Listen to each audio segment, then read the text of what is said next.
नमस्ते। आज हम एक बहुत ही दिलचस्प कहानी पर बात करेंगे। ये कहानी है श्रद्धा, लालच और कर्म की। और पता है, ये कहानी एक ऐसा सवाल खड़ा करती है जिस पर सोचना बहुत जरूरी हो जाता है। तो सवाल ये उठता है कि क्या सिर्फ भगवान में अटूट आस्था रखना ही मोक्ष पाने के लिए काफी है? मतलब क्या हमारे कर्मों का, हमारे एक्शन का कोई मोल नहीं है? चलिए इसी सवाल का जवाब ढूंढते हैं इस कहानी में। तो चलिए कहानी में आगे बढ़ते हैं। कहानी का जो मेन कैरेक्टर है वो एक बूढ़ी महिला है और उसकी जिंदगी कह सकते हैं विरोधाभासों से भरी हुई थी। अब देखिए, इस महिला के किरदार में एक अजीब सा विरोधाभास था। एक तरफ तो वो भगवान शिव की बहुत बड़ी भक्त थी, मतलब दिन रात उनका नाम जपना, पूजा पाठ करना, सब कुछ। लेकिन दूसरी तरफ वो इतनी ज्यादा कंजूस थी, इतनी ज्यादा कि उसने अपनी पूरी जिंदगी में कभी किसी को एक रोटी तक दान में नहीं दी। और पता है, वो अपने इस लालच को सही भी मानती थी। उसके हिसाब से उसकी भक्ति ही शिवलोक जाने का टिकट थी। वो सोचती थी, अरे मैं तो शिवजी की इतनी बड़ी भक्त हूं, मुझे दान पुण्य करने की क्या जरूरत है, मुझे तो मोक्ष वैसे भी मिल ही जाएगा। लेकिन कहानी में ट्विस्ट तब आता है जब उसके इन कर्मों पर खुद भगवान शिव की नजर पड़ती है और वो फैसला करते हैं कि इस भक्त की आस्था को परखा जाए। तो भगवान शिव अपने भक्त की भलाई के लिए ही उसे एक जरूरी सबक सिखाना चाहते थे। और इसके लिए उन्होंने क्या किया? उन्होंने एक भूखे भिखारी का रूप बनाया और पहुंच गए सीधा उस महिला के दरवाजे पर। और यहां देखिए उसकी जिद किस हद तक थी।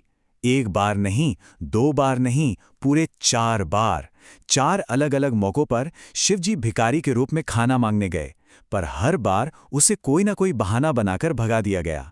कभी कहा कि घर के काम में व्यस्त हूं, तो कभी रात में झूठ बोल दिया कि खाना ही खत्म हो गया है। और हद तो तब हो गई जब अगली सुबह उस महिला ने गुस्सा होकर भिखारी को भगा ही दिया। खैर, समय बीता और आखिरकार उस महिला की जिंदगी का सफर खत्म हो गया और अब वक्त था अपने कर्मों के फल का सामना करने का। तो जैसे ही उसकी मृत्यु हुई, जो वो सोच रही थी वैसा कुछ नहीं हुआ। उसकी उम्मीदें टूट गईं। यमदूत उसे लेने आए, लेकिन वो वहां भी अड़ गई कि नहीं, मैं तो शिवलोक जाऊंगी। तो आखिरकार फैसले के लिए उसे खुद भगवान शिव के सामने पेश किया गया। और बस यहीं पर उसे समझ आया कि उसने अपनी पूरी जिंदगी कितनी बड़ी गलती की थी। भगवान शिव का फैसला बिल्कुल साफ था। उन्होंने कहा, अन्नदान ही सबसे बड़ा दान है। अब शिवजी के इस फैसले को समझने के लिए अन्नदान का मतलब समझना बहुत जरूरी है।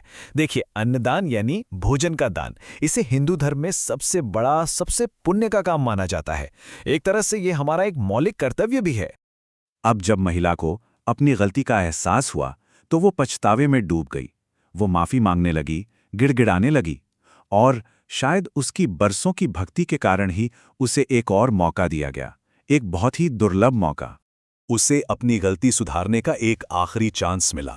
उसे वापस धरती पर भेजा गया ताकि वो ये साबित कर सके कि वो बदल गई है। और इसके लिए उसे वक्त कितना मिला? सिर्फ 7 दिन।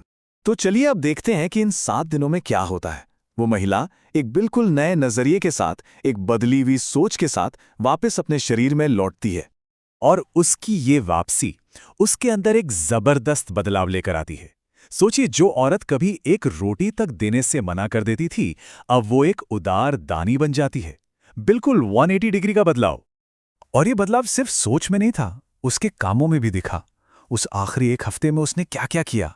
रोज गरीबों के लिए अच्छा अच्छा खाना बनाया। जो भी भिखारी उसके दरवाजे पर आया, उसे भरपेट खाना खिलाया। और तो और, अपने आखिरी दिन से पहले उसने अपनी सारी की सारी संपत्ति, सोना, चांदी, अनाज, बर्तन, सब कुछ दान कर दिया।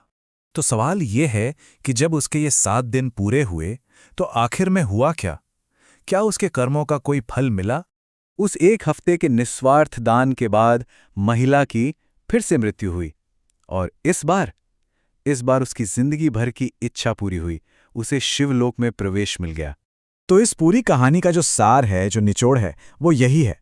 देखिए, जब तक उसका विश्वास सिर्फ बातों में था, सिर्फ पूजा पाठ में था, तब तक उसे इनकार ही मिला।